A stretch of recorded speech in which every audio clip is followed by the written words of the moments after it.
Hey guys, Casual Crono here. We are going to take on the Warped Kelkale hard boss in this video. I do not have any upgrades to anything in this challenge, so I'm fighting this basically as hard as it's going to get.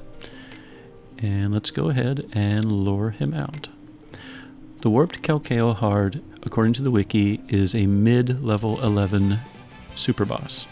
There's only 12 levels, so basically pretty powerful super boss. One of the things that makes him challenging, he has 4 HP stoppers, and each one, like right now he's in a water zone, so right now all attacks will be absorbed by him except for earth attacks. So the traditional way to do it is to find a team that's very flexible, that can cycle through all 4 elements, because each HP stopper reflects him being weak for one element and he'll absorb everything else. So we are going to bypass that mechanic entirely by using Xianhua. Xianhua is a null type user. She and Benedict are 2 examples of null types. And her attacks, since they don't have any elements attached, he won't absorb them. So if I cast Horizon, for example, that will just attack him directly. He doesn't have any barriers, so I don't have to worry about barrier piercing. So what we're going to do on turn 1, I'm going to blow the AF gauge. I could deploy Magic Fate Stance, but every single time I hit an HP stopper, he redeploys a different zone. So I'm just going to cast I'll Do My Best and Please. Both of those, actually I'll probably do Please first, but both of those will buff the team. One note, if you have Myunfa Alter, Please will stack basically a buff to the character immediately on her right. So I have my main damage dealer to Myunfa's right. So make sure if you're positioning your team, you do that. So we're going to cast Please. That will stack Spoiling on Xianhua. We're going to cast Trinity for the extra attack. We're going to do Rosa Liliac, and we'll probably try to debuff the enemy, even though he's going to absorb the damage, and then we'll buff the team. So we're going to do, let's do with 1, 2, 3, 2, and then after that, we'll just kind of do, actually let's just do this simple. We'll do 2, 2, 2, 2, and then 1, 1, Rosa Liliac, and in her case, kind of whatever. So 2, 2, 2, 2, Rosa Liliac. All right, we got all of our buffs in. Iphi is going to revive the first character that gets hurt.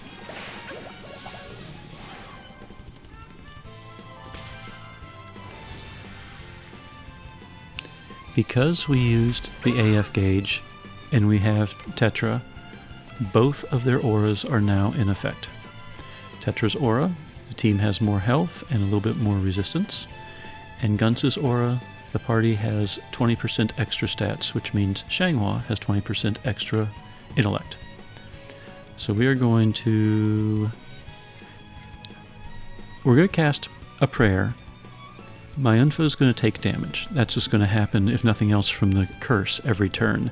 However, Xianhua's speed is slower than everyone else's, which means I will gain 50% intellect and gain a shield, at least for this turn. Xianhua is going to cast Horizon. We got Pain Poison and Nocturnal Procession in, so at this point it doesn't really matter what I cast. If I cast Icrophilia, it's going to absorb.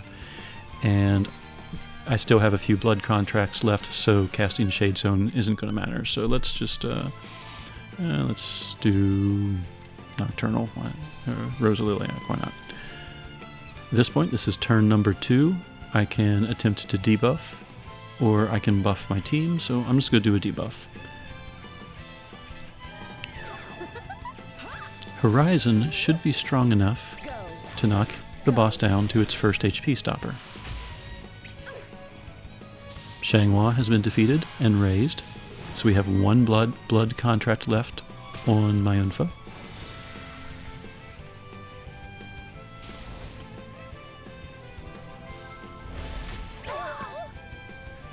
Turn 3. It is turn 3. Yep. Turn 3, we're going to Horizon again. That's going to bring it down to its next HP stopper.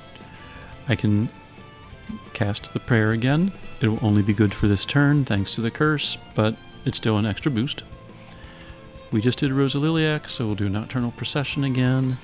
And this is the third turn, which means all of these buffs, they have that first 3 turns of battle buff effect increased. So this is my last chance to make use of any of those. So I'm going to go ahead and cast Hermoder Galder for just to rebuff the party.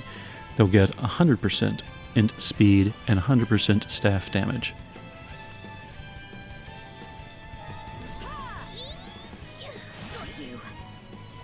And now the boss is at the second HP stopper.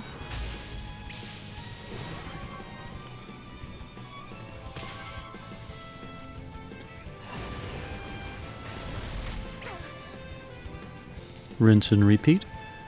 We're going to do please. Actually, we'll just go ahead and keep doing I'll do my best. Please has run out of turns, so cast Horizon again. Go back to Rosa. And at this point, it doesn't really matter what she does.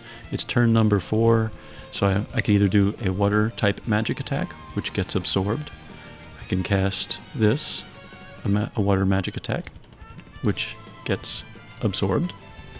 Or I could cast Hermoder Galder, except that right now everyone has the 100% buff, and if I cast it, it's going to overwrite that with a 50% buff, so that will actually decrease their damage. So I'm just going to have her Staff Slam. There's the third HP stopper. Myunfa has been defeated and rezzed, which now means I do not have any more blood contracts. Now the fight's going to end on this upcoming turn. Xianhua is just going to destroy it with Horizon. However, if this was a more long drawn-out battle, I could cast Shade Stance and give everyone blood contracts again. It won't deploy Shade Stance because we're in an Awakened Fire Zone, but I think it still puts the blood contracts on regardless. And we're going to do... I'll do my best, why not? Seems to be working so far. Yep, there's the blood contracts. And Xianhua takes care of business. So that is the Warped Kelkale Hard, mid-level 11 or tier 11 super boss, defeated basically in 5 turns. So the team. Myunfa is built defensively, and that's in part because of that I'll do my best prayer. The praying gives everyone a shield equal to 30% of Myunfa's max HP, so the more HP Myunfa has, she has about 7,000 HP right now. That means everyone kept getting a 2100 damage shield. In addition, that prayer improves int, speed, power, not that power mattered, and damage inflicted. Basically all party members did an extra 50% damage. Any damage taken that was 1500 or below gets reduced to 0, but as you saw, the boss was doing more than 1500. So that was the main spam that I did with Myunfa. As far as gear, geared defensively, she had an Enduring Staff, which gave her some MP regen, otherwise nothing amazing. Smoke Drift Ring, just a little bit of physical resistance. It's only a level 1, so it's a very little amount. And because her shield relies on health, I gave her an HP plus and MP halved badge. Why MP halved?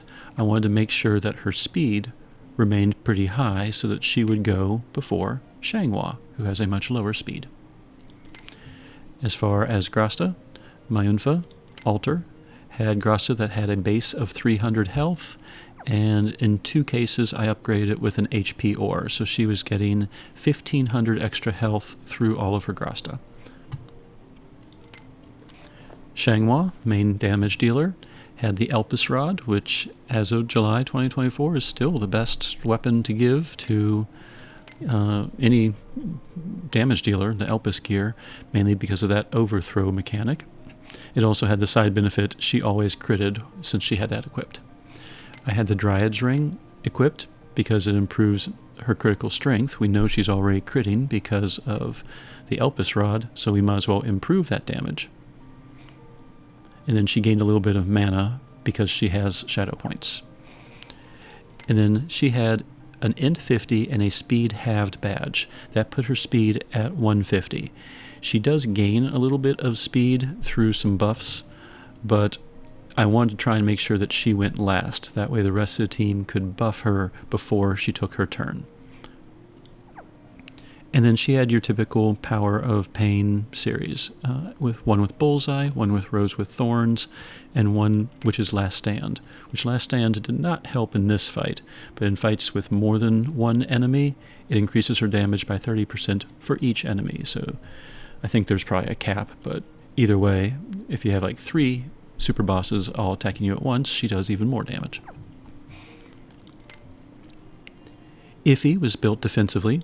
She has the Purity Staff all maxed out, so she has extra status resistance, extra speed, and as the fight goes on, she takes less damage. She had the Subspace Ring, which gave her an extra 300 health and 50 mana. And from the Phantom Crystal Dimension, I finally got enough cat stamps to get an HP 2000 badge, so that's where that came from. If you don't have that, you could always give her a Toto Theaters World badge, which increases by 2000 but subtracts some stat. I'd probably subtract mana for her. She wasn't struggling for mana at all. So if you slashed that 816 in half, I think she would still be fine for a fight like this. And then for Grasta, she had 3 HP Grasta. Each one had a base of 300 health. Each one upgraded with HP ore, giving her a grand total of 7,600 HP. And then, of course, whenever the prayer was in effect, she had a 2,100 HP shield, giving her effectively 9,700 health. Flammelapis was also built defensively. She has Miyaki's Staff for a little bit of type resistance. She has the Guidance Ring, which improves her attack, not that she was attacking anything in this fight. She has the HP plus MP halved badge to improve her health. And then, like the others, 3 Grasta, each with a base of 300. None of them have been upgraded yet, but I could give her up to another 900 health if I gave her 3 more HP ores. I'm just pretty much out of ores. And she happens to have her Scotty-proof Grasta, which gives her an extra 5 intellect and endurance, because that makes the difference. The reserve characters. Yuna was in reserves, had Enhance if max HP, Enhance at low HP, and Sound Body Staff. Sound Body Staff, if you're not familiar with it, gives 300 health and 50 mana to each party member that is a staff user. And in this party, everyone's a staff user, so everyone got an extra 300 health due to that, and 50 mana. And then Helena, Resonant Power Shadow, which improves damage for shadow users, Sound Body Synth Human, and Power of the Void Staff. Power of the Void Staff improves non-type attacks, which is what Xianhua uses. And Sound Body Synth Human also improves health and mana to all synth humans. And if you check Xianghua's personalities, if you do her character quests, Synth Human becomes one of the personalities. So Helena is also buffing Xianhua with 50 mana and 300 health. The mana is probably actually the more important of the two, because Xianhua has Mind's Eye, which improves your damage based on your maximum mana, and I think it caps once you hit 1,087 total mana points. So the closer you can get to 1,087, the more damage she's going to do. So that was the team. Sidekick-wise, Tetra and Gunts. I have Tetra equipped with the Soothing Bell. I'm not sure how much that really matters. Gunts has the Thundercrack necklace, but he was only there. Like, I didn't swap him out or anything. He was only there because when I blew the AF gauge at the start of the fight, everyone gained 20% stats, which meant Xianhua gained 20% of her intellect. So that's the team. No Stellar Awakened skill used by Xianhua, and Yuna is not required either. Pretty much any staff user can equip those 3 Grasta. Let's say that you don't have Flammelapis AS. You can swap in Aisha. Flammelapis' main draw was buffing Xianhua and debuffing the boss. Aisha can do both as well.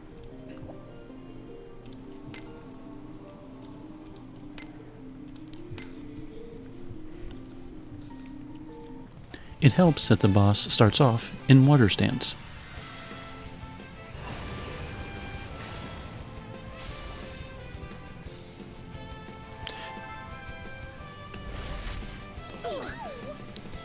Because we're in water stance, we have Flow Concerto, which reduces water resistance and gives the party a regen. That part doesn't matter. Blue Sky Fantasia, however, all enemies' power, int, and speed for 5 turns gets reduced. So we're going to do the same thing as before. We're going to blow the AF gauge. We're going to start praying. Trinity, Nocturnal, and Blue Sky. So we're going to cast all 2s. Then we're going to do Please, Horizon, and Rosa Liliac. And in her case, it doesn't really matter what she casts after that. So all 2s, followed by 1, 1, 3, or 1. 2, 2, 2, 2. Please. Nope, didn't quite get them all done. There's the first res.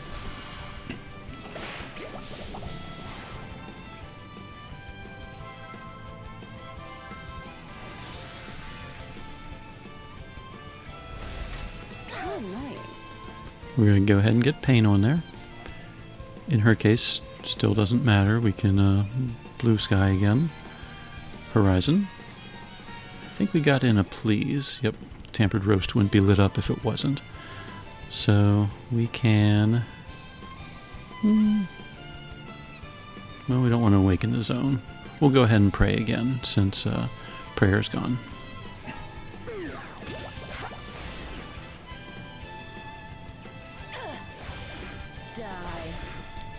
Next zone. Next res.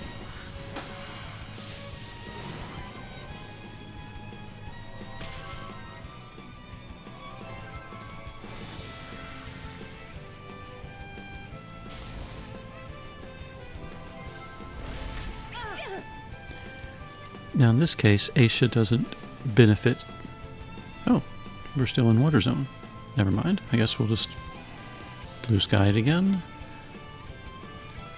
Nocturnal, Horizon, and pray again.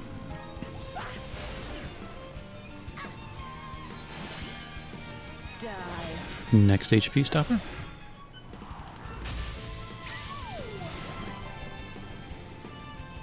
I guess since he awakened the water zone, it's staying in a water zone. So we'll just keep Eternal Fantasiaing it. Rosa Liliac again. This is the last turn of Trinity's extra copy, and we will pray again.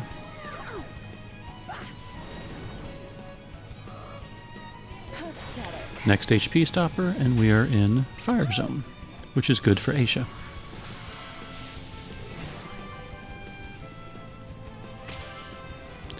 Again, if we want to be safe here on this last turn, we can deploy Shade Stance and give everyone Blood Contract again. And it's a good habit to get into, even though it's an Awakened Zone. So we're going to give everyone Blood Contract. Because we're in Fire Zone, Aisha now has choices. Sunburst Fantasia increases the party's power, intellect, and speed by 50%, or Blaze Concerto reduces fire resistance and gives the party a regen. Well, we don't care about fire resistance, but if we can boost Xianhua's int by 50%, that would be awesome. And we will pray again. We don't have the extra attack from Trinity anymore, but we can probably just Horizon and knock it out again.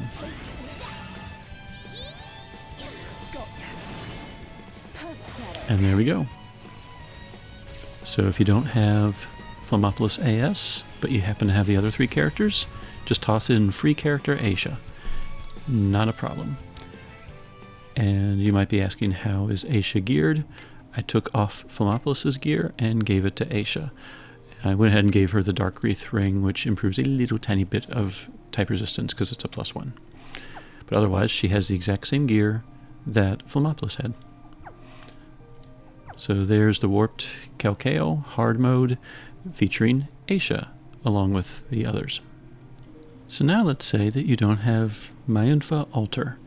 Well, her main role was to cast a prayer pretty much every turn. She did have a second buff to help Xianhua, but that one ran out and Xianhua was still doing a decent amount of damage. So we have Feinne, another style. And her another style has Star Maiden Prayer. She prays, party's power and intellect goes up, and she personally gains a shield, but the entire party, damage done, improves by 30%, damage taken, reduced by 30%. And then she has some other skills, but as you saw in the previous fights, pretty much because of the curse, I was praying every turn anyway. The other skills I chose, just Angel Song gives type resistance and damage barrier for 3 turns, and then I have Song of Jasmine, which I probably won't even use. I am intentionally not including Geo Ansem, even though that also activates the prayer, because some people may not have Feinne's another style, Stellar Awakened yet. So the skills basically are what she could have just simply a level 80 Feinne.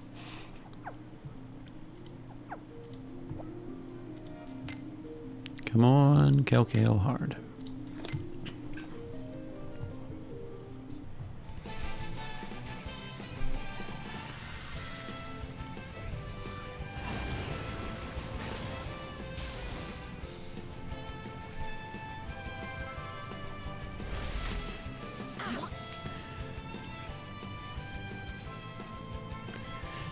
Now in this case, we start off in Sea of Scales, was it?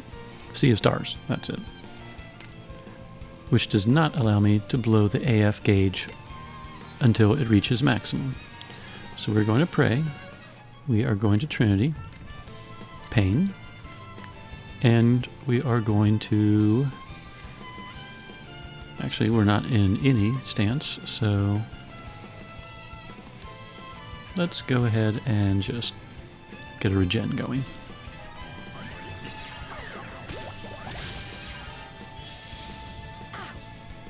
There's the first revive. Now the boss will do us a favor here on turn 2, because the boss should deploy a water zone. How annoying. Or apparently it won't. Okay. Well, we're going to pray. We're going to see, we did Trinity, so we're going to start our Horizons, Nocturnal Procession, and we will just continue to... Singing from Aisha doesn't really help because we already have 100% magical critical rate, and we're not in either zone, so we'll just continue to get that regen.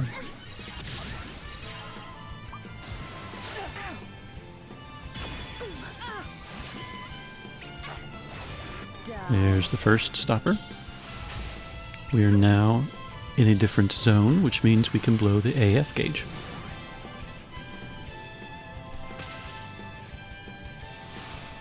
Now the question here is, do we really need to blow the AF gauge? She has Trinity, and she has it for a few more turns, so we might as well just hold on to it and keep casting Horizon. We'll continue to pray. We've already got Rosa Liliac and Nocturnal Procession going. It's weak to Shade in this particular case, so we could attack it, but we might as well keep the buffs going. So we'll Rosa Liliac again, make sure that one doesn't drop. We're in an Earth zone, which doesn't help Aisha either, so we'll just continue to attack.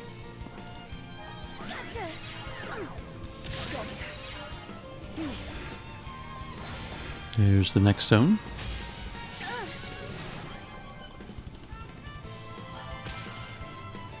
Feinne still has her blood contract.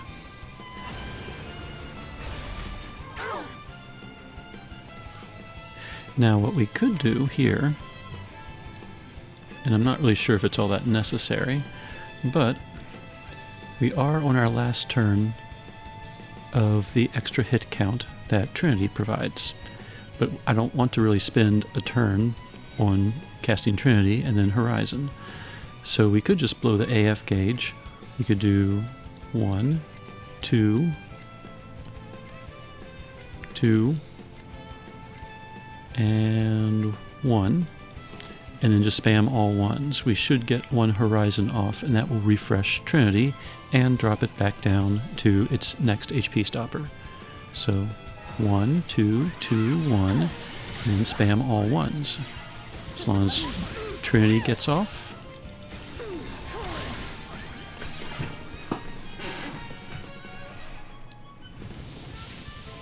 We are now... Oh, it blocked its own Raging Fire stance. Terrific.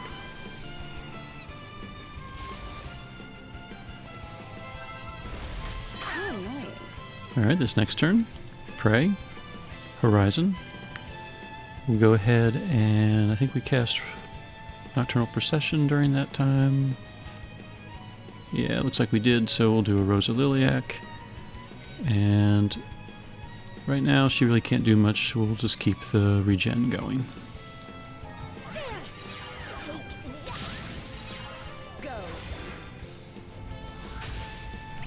There goes the last blood contract.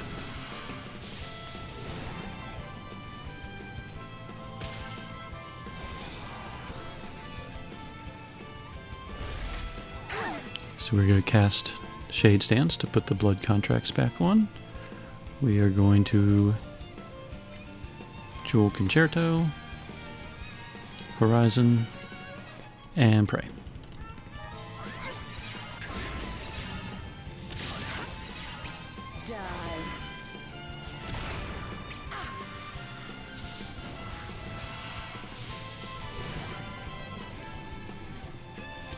The boss has a 40 stack barrier here in this final phase.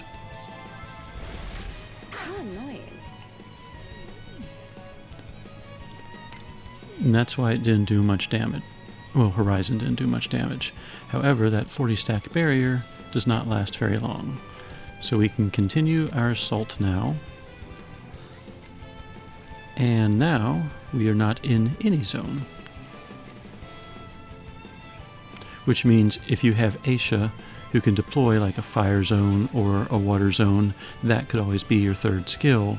And then in these moments, that would help.